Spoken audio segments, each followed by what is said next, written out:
한 2달 동안, 석 달 동안 계속 십자가에 대해서 말씀을 전하고 있습니다. 예수 그리스도의 십자가, 주님이 십자가에 죽으셨을 때 그날 저녁 어떤 일이 벌어졌을까요? 종교 지도자들은 우리의 적이 죽었다 싶어 크게 잔치를 벌였을 것입니다. 로마의 지도자들도 아니 사람 모두가 다 이곳저곳에서 예수가 죽었다고, 이제는 로마인들 생각에는 나라가 조금 조용하겠다고 그날 한없이 기뻐 잔치를 배설하지 않았을까 싶습니다. 사람들은 다 그럴지라도 우리 예수님 마지막에 십자가에 죽으실 때 다 이루었다, 승리의 계가를 부르셨습니다. 이거 사람으로 생각하면 예수님의 말씀이 이해가 되지 않지만, 그러나 이건 진리입니다. 이런 진리를 역설적인 진리라고 말씀합니다. 예수 그리스도께서 십자가에 죽으심으로 다 이루심은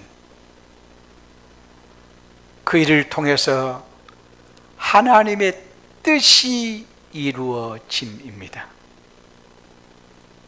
곧 예수님은 하나님의 뜻을 위해서 자신이 십자가에 죽는 것이 자신의 일이었고 사역이었기에 그 일을 다 이루셨습니다.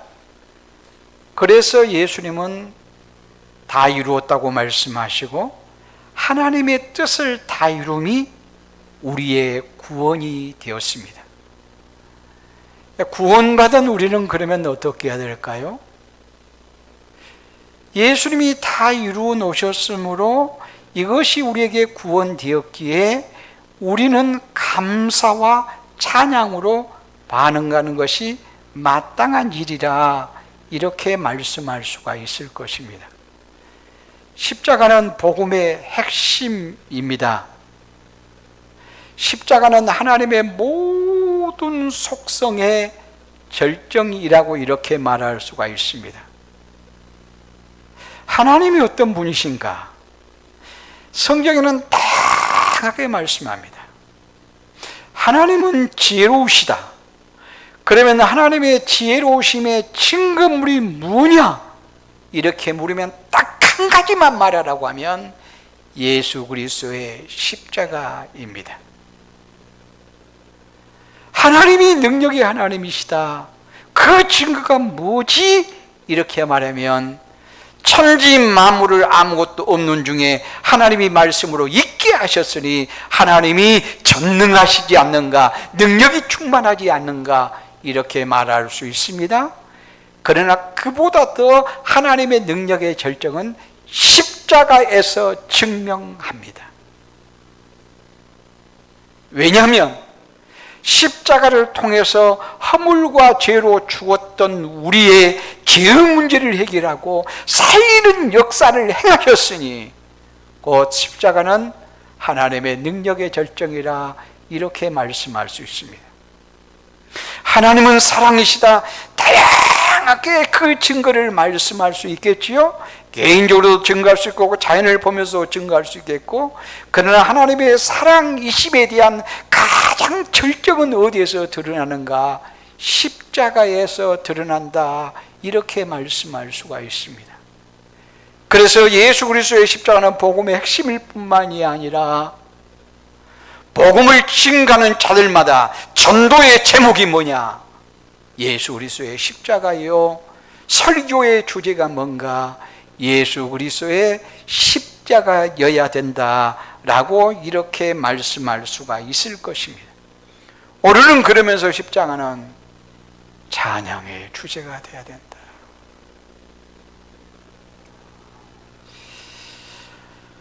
하나님께서 예수 그리스도의 십자가로 다 이루셨으니 우리는 감사할 수밖에 없고, 감사하면 찬양으로 반응함이 마땅하다라고 하는 이런 말씀입니다. 우리가 어떤 사람이나 어떤 대상을 좋아하고 사랑하게 되어지면 그 대상에 대해서 깊이 생각하게 되어지고, 그래서 좋은 것만 보아도, 맛있는 것만 먹어도 아침 저녁으로 끊임없이 생각하게 되어지고, 생각하는 정도에서 끝나는 것이 아니라 나도 모르게 시가 나오기도 하고, 또한 노래가 나오기도 합니다. 그래서 사랑하면 시인 된다라고 이렇게 말을 하기도 해요. 사람에게 탁월한 재능이 있으라기보다 사랑하는 그 자체로 인해서 시인이 되어지기도 한다, 그 말이에요. 우리가 자연을 보면서도, 하다못해 열매를 보면서도 시가 나오고 노래가 나오는 것을 볼 수 있죠. 홍순관 씨는, 홍순관 가수, 이 사람은 거의 자연 속에서 하나님의 솜씨를 보며 하나님을 찬양하는 대로 나가요. 예, 그러는 중에 요즘 가을 밤철이지 않습니까? 광양하면 밤. 그의 노래글 중에 이런 글도 있더라고요. 가사를 내가 정확하게 기억은 못하겠습니다만 의미는, 내용은 이런 내용 같아요. 밤이 떨어져요. 그것을 집에서 떠나, 고향에서 떠나, 이런 표현을 한 것 같아요. 집에서 떠나요. 집에서 떠나면 어떠죠, 여러분? 슬프지요? 힘들지요? 이사하는 것 힘들잖아요. 그런데 밤을 통해서 이런 교훈을 받아요. 집에서 나가면서, 떠나면서 인사하고 떠나네. 인사할 때는 어떻게 인사하죠? 슬프고 통곡하면서 인사하는 거야. 웃고 인사하죠. 밤송이를 보면서, 활짝 펴져 있는 발 보면서 밤이 웃고 있네. 집을 떠난다고 인사하면서 웃고 인사하네. 웃고 인사하고 밤이 밤나무에서 떨어져요. 그래서 웃어요. 그래가지고 우리에게는 맛있는 먹거리를 제공해줘요. 이런 교훈. 그러니까 이것을 시로 쓰고 노래로 부르고, 왜? 자연을 보면서, 하나님이 창조하신 걸 보면서, 또 사람을 보면서 사랑하고 좋아하면 시가 나오고 노래가 나온다, 그런 말씀이에요. 그렇다면 우리가 더더욱더 주님을 생각하면 시가 나오고 노래가 나와야 되지 않겠는가.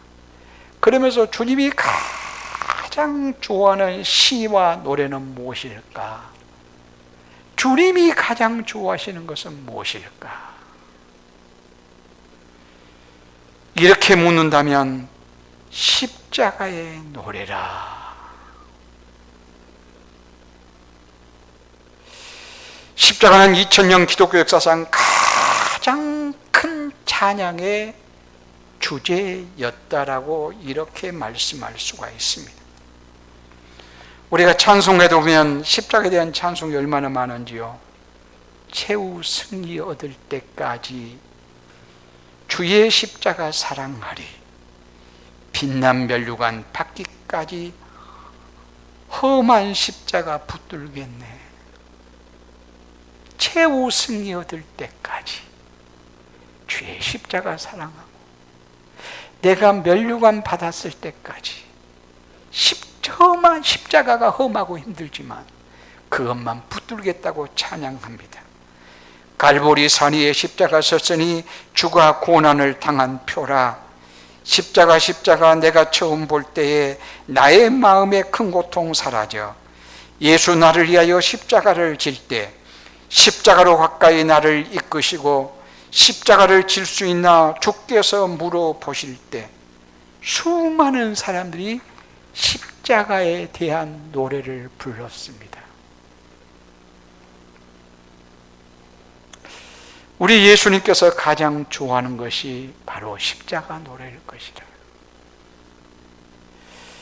우리 주님이 병을 고치는 능력을 보면서, 아니 내가 병 고침을 받고 이 주님의 능력을 간증하기도 하고 시를 쓰기도 하고 노래를 부를 수도 있을 거예요. 주님이 귀신을 쫓아내시고 귀신을 쫓김을 받은 경험자들은 더욱더 예수님의 권세에 대해서 시를 쓰고 노래할 수 있을 거예요. 그러나 어떤 찬양과 시보다도 예수 그리스도께서 나를 위해서 십자가에 죽으시고 부활하셨다고 하는 이 사실에 대해서 감격하고 감사하고 감동되어서 노래한다면 이보다 더 주님이 기뻐 받으실 노래는 없다, 이렇게 말씀할 수가 있을 것입니다. 한 번은 예수님께서 사랑하는 제자들에게 나를 누구라 하느냐 물으셨어요. 베드로가 주는 그리스도시요 살아계신 하나님의 아들이십니다. 그래, 베드로 너 만점이야. 주님이 너무 기뻐하시고 예수님께서 자신이 십자가 지실 것에 대해서 이제 말씀하세요. 그때 베드로가 붙들고 무슨 말인가요? 절대로 그런 일이 예수님께 미칠 수 없습니다. 그럴 때 예수님이 야, 너 정말 나 사랑하고 의리가 있구나 칭찬하신 것이 아니라 사탄아 내 뒤로 물러가라 무섭게 책망하셨어요. 예수님이 십자가를 진다고 하는 것은 하나님의 뜻을 이루미고 예수님의 사역의 완성이어요. 그런데 이 일이 거부되어지자 베드로가 거부한다는 것은 자신의 십자가를 안 지겠다는 말이기도 해요. 그럴 때 예수님이 무섭게 책망하세요. 그런가 하면 반대로 우리 주님이 감동하실 만큼 기뻐하시고 칭찬하신 사건이 나와요. 마가복음 14장 9절 말씀 보면 우리 다 같이 한번 읽어볼까요? 다 같이 시작. 온 천하에 어디서든지 복음이 전파되는 곳에는 이 여자가 행한 일도 말하여 그를 기억하리라 하시니라.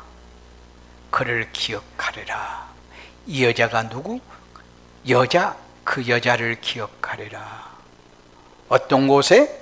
온 천하에 복음이 전파되는 곳마다. 그러니까 온 천하에 어디서든지 나를 말하는 자마다, 아니 신앙인은 이렇게 살아야 돼, 모두를 얘기하는 자마다 그 여자를 기억하리라. 우리 그 여자 되고 싶지 않는가요? 그 여자가 어떤 여자였을까요? 성경에서 말하는 그 여자가 누구예요? 마리아예요. 그러면 마리아가 어떤 일을 행했을 때 그럴까요? 향유 옥합을 깨뜨렸을 때 그것의 값어치는 300데나리온이라고 말해요. 1데나리온이 노동자 하루 품삯이라면 300일 동안 일하는 거예요. 그러니까 1년 연봉이요. 1년 연봉. 얼마 정도 될까요? 5천만 원 플러스 마이너스 되지 않을까요? 5천만 원 정도. 그것을 쏟아버린 거예요. 그러니까 이건 뭐야? 왜 그렇게 낭비하는 거야? 가난한 자에게 줘야지. 참 어렵게 누군가가 바른 말한 것 같지 않아요? 그러나 예수님은 거룩한 낭비라 칭하십니다. 이 여자를 괴롭게 하지 마. 이 여자는 복음이 증거되는 곳마다 이 여자의 행한 일도 기억하리라. 지금도 내가 얘기하고 있잖아요. 지금도. 그러면 이 여자가 그 엄청난 300데나리오는 것들을 거룩한 낭비라는 의도가 무엇이었는가? 주님이 말씀하세요. 예수님의 십자가의 죽음을 준비한 거예요.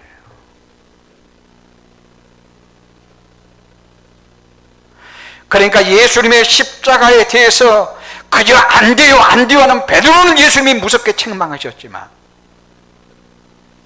예수님의 십자가의 죽음을 위해서 준비한 거룩한 낭비자 이 여인에 대해서는 극찬을 하세요. 주님이 감동을 먹으세요.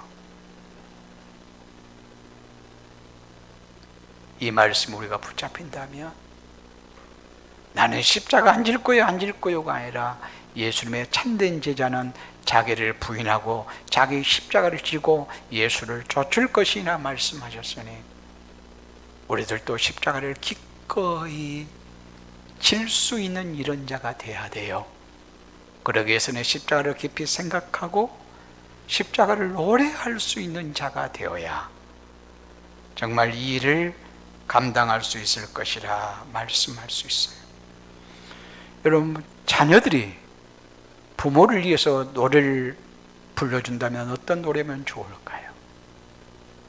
우리 부모님 지식이 아주 탁월해. 이런 노래 불러주면 좋은가요? 우리 부모님 아주 능력이 있어. 그 능력을 노래해주면 좋은가요? 부모님의 명예와 권세가 있어. 그것을 노래해주면 좋은가요? 물론 그것도 기분 나쁜 일은 아니에요. 좋은 일이죠. 자식이 그렇게 인정해 준다면. 그러나 그것보다 어떤 노래가 감동적이죠? 나실제 괴로움 다 잊으시고 부모님의 고통스럽고 힘들었고 어려웠지만 그 일을 극복하시고 이런 이 노래가 더 감동적이에요. 마찬가지로 우리 주님이 감동을 모시고 좋아하는 찬양은 주님의 능력이나 주님의 권세나 주님의 엄청난 것들보다 더 위대하고 아름답고 주님이 기뻐하는 것은 주님의 십자가를 노래하는 것이라 이렇게 말씀할 수가 있습니다. 하나님의 능력을 노래할 때 우리를 통해서 하나님의 놀라운 사역을 우리가 노래할 때 순전히 하나님을 높이는 차원에서 노래하면 좋아요. 아름다워요. 그러나 하나님의 능력을 하나님이 내게 행하신 일들을 내가 간증적이고 체험적인 이런 것들을 우리가 노래할 때 주님만 높이는 그런 태도가 되어야 될 것인데 은근히 그 간증 속에 그 노래 속에 자기 확신과 자기 자만에 빠질 수가 있어요. 우리가 간증을 한다고 하는 건 참 좋은 일이에요. 그러나 간증할 때 늘 조심해야 될 것은 내가 체험한 하나님을 얘기하는 거잖아요. 그러면 하나님이 살아계심을, 하나님이 위대하심을, 하나님이 함께하심을, 하나님이 어떤 무신가가 드러나야 되는데 그건 안 드러나고 은근히 나만 드러나요. 나만. 간증자 나만. 내가 얼마나 능력이 있었는가, 내가 얼마나 대단했는가, 내가 얼마나 멋졌는가, 내가 이런 어려움 속에 이렇게 내가 잘 극복했거든. 결국 자기 확신과 자기 만족과 자기 자랑과 자기 자만에 빠져 있을 수 있다, 그런 말씀이에요. 그러니까 하나님의 능력과 하나님의 위대하심, 하나님의 함께하심 우리가 자랑해야 맞아요. 그러나 그보다 더 정말 멋진 것은 뭐냐면 예수 그리스도의 십자가를 자랑하면 그냥 처음부터 끝까지 좋기만 하는 찬양이고 자랑이고 노래라라고 이렇게 말씀할 수 있어요. 한 번은 예수님이 70명을 2명씩 해서 전도를 보냈어요. 너희들 전도해라. 그리고 다녀와서 보고를 해요. 보고하는데 아주 성공적인 보고를 해요. 누가복음 10장 17절 말씀 보면 다 같이 시작.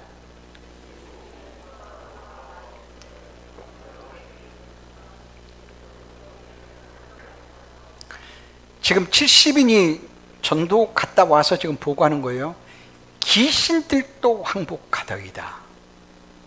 어쩌면 예수님의 이름이면.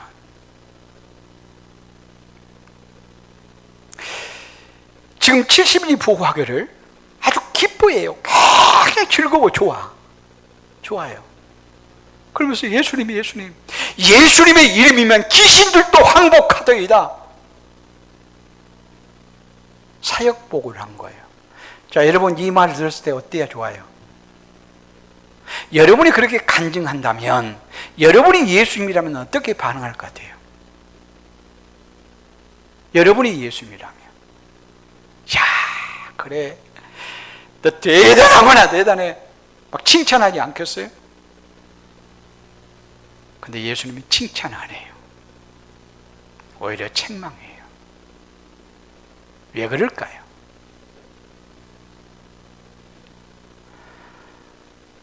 지금 이들은 무엇을 자랑하고 있어요? 자신의 사역을 지금 자랑하고 있어요. 이 사역 자랑하는 그 마음속을 예수님은 꿰뚫어 본 거예요. 너 지금 너희들 자랑하고 있잖아. 네가 지금 사역을 잘했다고 말하지만 너희들 자랑하고 있잖아. 그래서 예수님께서 책망하세요. 20절에 이렇게 말씀해요. 누가복음 10장. 그러나 다 같이 시작. 그러나 귀신들이 너희에게 항복하는 것으로 기뻐하지 말고 너희 이름이 하늘에 기록된 것으로 기뻐하라. 귀신들이 항복한 것, 너희들이 사역한 것, 이것으로 기뻐하지 마. 너희들은 그것으로 기뻐하고 있잖아. 너희들이 지금 성공했다고 기뻐하고 있잖아. 그것으로 기뻐하지 마. 너희 이름이 하늘에 기록된 것으로 기뻐해. 그러니까 그리스도인들의 진정한 행복은, 진정한 기쁨은 뭐냐? 하나님과의 관계성에서 찾아야 된다, 그런 말씀이에요.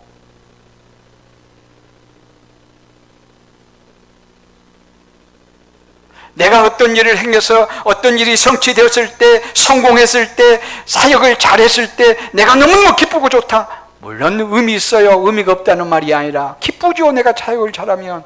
그러나 그보다 더 우선이 뭐냐? 우선이 네가 나의 아들이야, 나의 딸이야. 주님께서 말씀하세요. 너는 나의 신부야. 네가 하나님과의 관계성에서 즐거워해야지. 이렇게 주님께서 말씀하시는 것을 볼 수가 있습니다. 우리 주님이 우리를 통해서 늘 기뻐하시고 영광 받으시면 좋겠죠. 우리 그래야 되잖아요. 주님이 기뻐하시려면, 주님이 영광 받으시려면 어떻게 해야 될까요? 주님이 영광 받고 주님이 기뻐하시려면 교회에 열심히 모이고, 또 요즘은 이제 뭐 활동을 못 합니다만 교회에 어떤 활동이 있으면 열심히 하고, 막 헌신하고, 또 전도도 열심히 하고. 요즘은 이제 코로나 때문에 이것저것 다 좀 힘들지만 막 이것저것 막 주일학교도 열심히 하고, 찬양대도 열심히 하고, 교회에 막 주일이면 막 온전히 막 헌신하고, 헌금도 잘하고, 막 사회 봉사도 막 교회에서 뭐 밖에 나가자면 잘 나가고, 그러면 기뻐하겠죠? 그러나 주께서 말씀하세요. 그보다 훨씬 중요한 것이 있어. 네가 사역 잘한 것으로 기뻐하지 말고 너와 나의 관계성으로 인해서 기뻐해. 그러니까 주님이 기뻐하고 주님이 영광 받는 것은 내가 무엇을 하기 이전에 내가 어떤 존재인가를 알아. 곧 하나님이 나의 아빠 아버지시니 나는 하나님의 자녀이니 예수님의 신부가 되니 그 사실로 인하여서 우리가 마냥 행복해하고 기뻐해야지. 그리고 이런 관계성 때문에 관계성을 생각하면 내가 저를 사랑하니 저의 필요가 뭐지? 그것을 알다 보니까 주님이 이걸 원하네. 나에게 찬양의 재능을 주셨네. 교사의 재능을 주셨네. 이런 봉사를 하게 하시네. 전도의 재능도 주셨네. 또 물질적으로 많이 주셨네. 그래서 주님의 관계성 때문에 그런 일을 해야지. 관계성 없이 하면 주님이 기뻐하지 않는단 말이에요. 내가 이런 예를 들죠. 남편이 진짜 행복하려면 어떻게 행복해요? 아내가 행복해 하려면 어떻게 행복해요? 우리는 그러면 그러거든요. 내가 무엇인가 해야 내 남편의 필요가 무엇이지? 내 아내의 필요가 무엇이지? 그것을 알고 채워줘야 내 남편이 내 아내가 행복하리라고 생각합니다. 물론 의미 있는 말이지만 그보다 훨씬 중요한 것이 뭐라고요? 이게요. 당신이 나의 아내 됨, 당신이 나의 남편 됨, 이 일로 인해서 하나님께 너무 감사한다. 나 너무 행복해. 당신과 나와의 관계성으로 인해서 행복해야 그 다음에 남편의 필요를 위해서, 아내의 필요를 위해서 무엇인가 한다 하는 것이 자원함과 기쁨이 있어요. 우리가 아무리 열심히 하고 아무리 대단한 사역을 해도 자원함과 기쁨이 없으면 원망과 불평과 시비로 하면 하나님이 받지 아니하신단 말이에요. 기뻐하지 않는단 말이에요. 부부의 관계도 관계성으로 인해서 내가 행복에 겨워할 때 무슨 일을 하든지 자원함과 기쁨이 있고, 그럴 때 서로의 아름다움이 있고 여기에 행복이 있다 말씀할 수 있듯이 하나님께서도 그래요. 우리가 하나님의 나라를 위해서 또 하나님이 내게 주신 재능 잘 살려야죠. 맞아요. 그러나 그럴 때 항상 전제할 것은 뭐냐면 내가 누구냐? 하나님과의 어떤 관계지? 이걸 실천하기 위해서 사역이 돼야 돼요. 그러면 교회에서는 기본이 뭐예요? 교회란 무엇인가? 교회란 그리스도의 몸이다. 하나님의 나라다. 그러니까 교회 공동체 우리가 사역을 한다 할 때는 우리가 그리스도의 몸이야. 이런 의식 속에서 이 진리가 실천되기 위해서 하나님의 나라야, 하나님의 나라의 현상이 교회 속에서 드러나기 위해서 사역해야지. 사역은 열심히 하는데 대단하게 봉사하고 수고하고 헌신하고 열심을 다하는데 어떻게 저렇게 열심히 하지? 열심 자체는 대단한데 관계성은 깨져 있어요. 서로 원수를 맺어요. 서로 원망해요. 불평해요. 하나님의 나라의 모습이 아니에요. 그리스도의 몸의 모습이 아니에요. 이건 아니단 말이거든.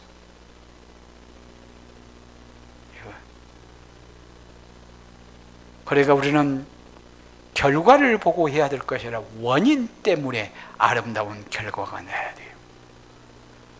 예수 그리스도 안에서 하나님과 관계가 어떤 관계인가? 내가 정말 영광스럽구나, 행복 덩어리구나, 이렇게 영광스럽고 복된 존재가 되었으면 그리스도의 생명이 우리에게 있으니 이 생명의 역사를 따라 교회는 이렇게 생기는구나. 차원함과 기쁨으로. 이럴 때 그가 얼마나 아름다울까.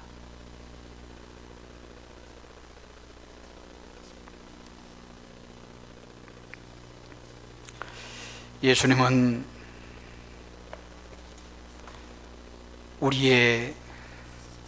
예수님의 십자가의 그 사건이 우리의 사건 되어서 찬양하는 것보다 더 기뻐할 일이 없습니다. 그러면서 오늘 본문의 말씀 보면 빌립보서 2장 말씀은 바울 사도의 부른 찬양이에요. 바울 사도가 부르는 찬양 중에 가장 대표적인 찬양이 있다고 하면 오늘 본문의 말씀일 겁니다. 빌립보서 주석가 밀려 박사는 오늘 본문의 말씀을 가장 뛰어난 그리스도 십자가의 찬양이라 이렇게 말했어요. 이 찬양은 초대 예루살렘 교회의 가장 중심적인 찬양이 되었다고 교회 역사학자들은 말하고 있습니다. 빌립보서의 내용의 말씀은 이런 말씀입니다. 가장 높으신 분이 가장 낮아지셨도다. 하나님의 본체이신 분이 우리와 같은 사람이 되셨도다. 죽을 수 없는 분이 사람처럼 죽으셨도다. 사람처럼 죽으시되 십자가에 달려 종처럼 죽으셨도다.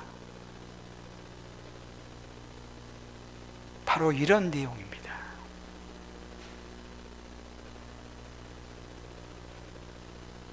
이것이 바울 사도가 지어서 부른 십자가 노래였고 초대교회 성도들의 노래였다면 오늘의 우리의 노래가 되어야 될 것입니다. 사도 바울은 고난이 클수록 힘든 일일수록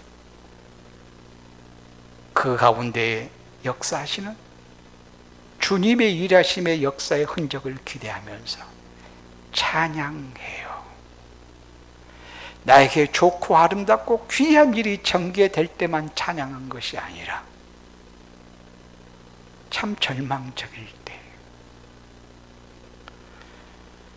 고린도후서 1장 8절 말씀 보면 아시아에서 얼마나 심한 고난을 당하냐면 힘에 겹도록 심한 고난을 당하여 살 소망까지 끊어지고 9절 말씀에 마음의 사형선고를 받은 줄 알았다. 한마디 한마디가 완전히 절망이잖아요. 심에 겹도록 이 말은 바다에 배가 띄워져 있는데 짐을 실었어요. 바람이 전혀 불지 않을 때 짐을 실었어요. 배에다가 짐을 가득 채웠어요. 바람이 조금만 불었다면 가라앉을 만큼 가득 배에 짐을 실었어요. 이런 상태를 말해요. 힘에 겹도록 이 말은 조금만 더 힘들면 나는 가라앉아 버릴 거야. 나는 가라앉아. 이런 상을 말씀해요. 고생이 얼마나 심했는지. 살 소망이 끊어졌다는 말은 내가 살겠다, 조금이라도 살 희망이 보이네, 1%도 보이지 않는 상황을 지금 말하고 있어요. 그래서 나는 사형이구나. 이럴 때 그는 놀라운 진리를 깨달아요.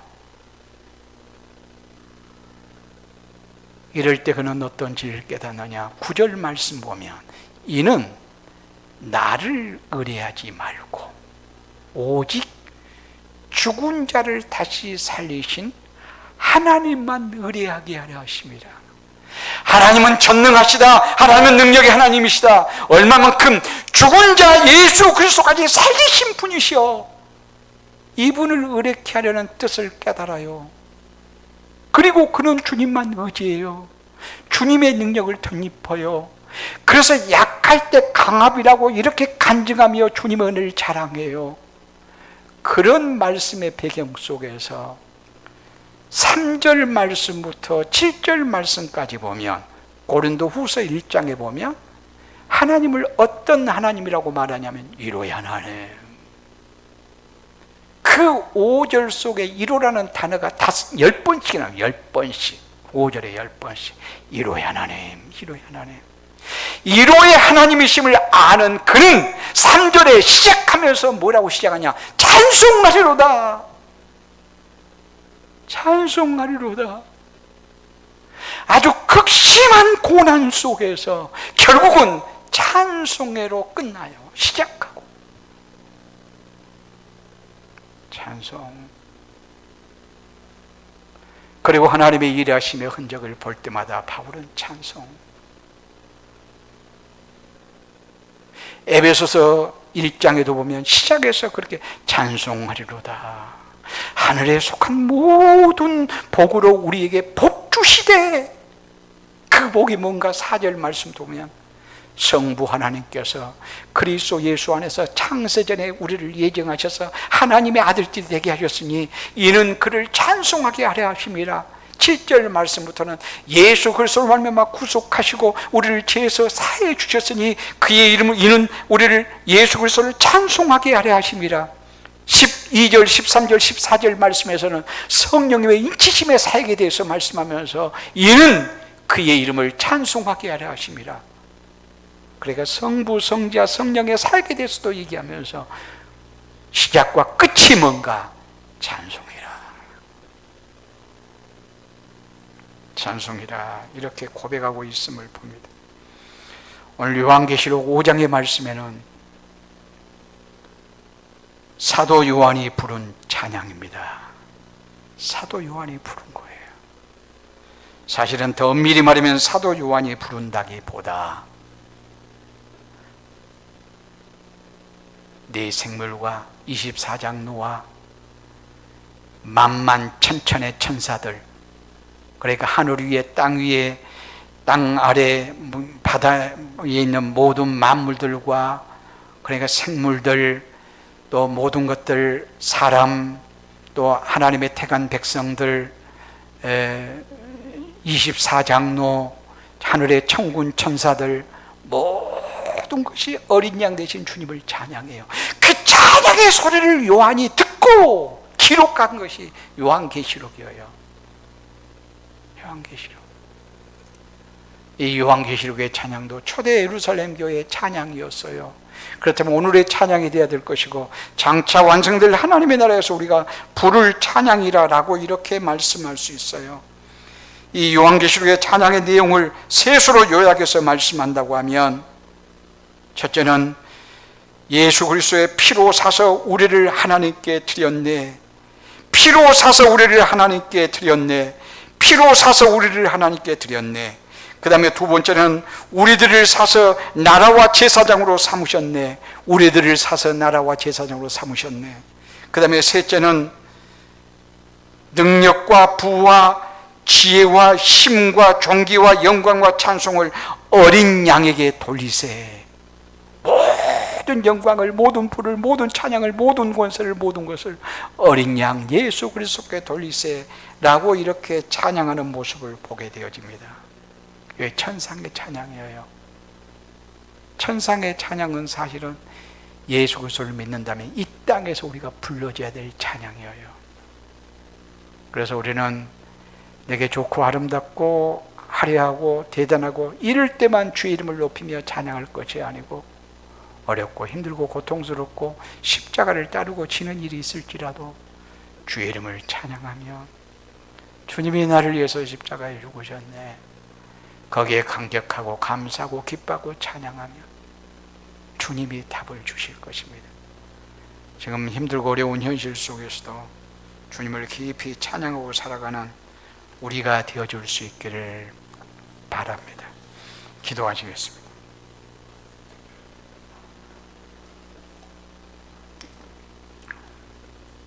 우리 아버지 하나님, 우리가 입술을 벌려서 어찌 창조주 하나님을 아빠 아버지라 부를 수가 있겠습니까? 그러나 예수 그리스도의 십자가로 말미암아 이런 놀라운 특권을, 권세를 주셨으니 예수 그리스도의 십자가의 구속 은혜를 날마다 찬양하며 기뻐하는 우리 모두가 되게 하옵소서. 우리가 입술을 벌리면 원망과 불평과 시비와 낙심과 좌절의 목소리가 아니라 주님께 감사하고 기뻐하고 찬양하고 즐거워하는 이런 아름다운 입술이 되어져 이 땅에서 끊임없이 하나님의 나라를 경험하고 사는 우리 모두가 되게 하옵소서. 예수님의 이름으로 기도드리옵나이다. 아멘.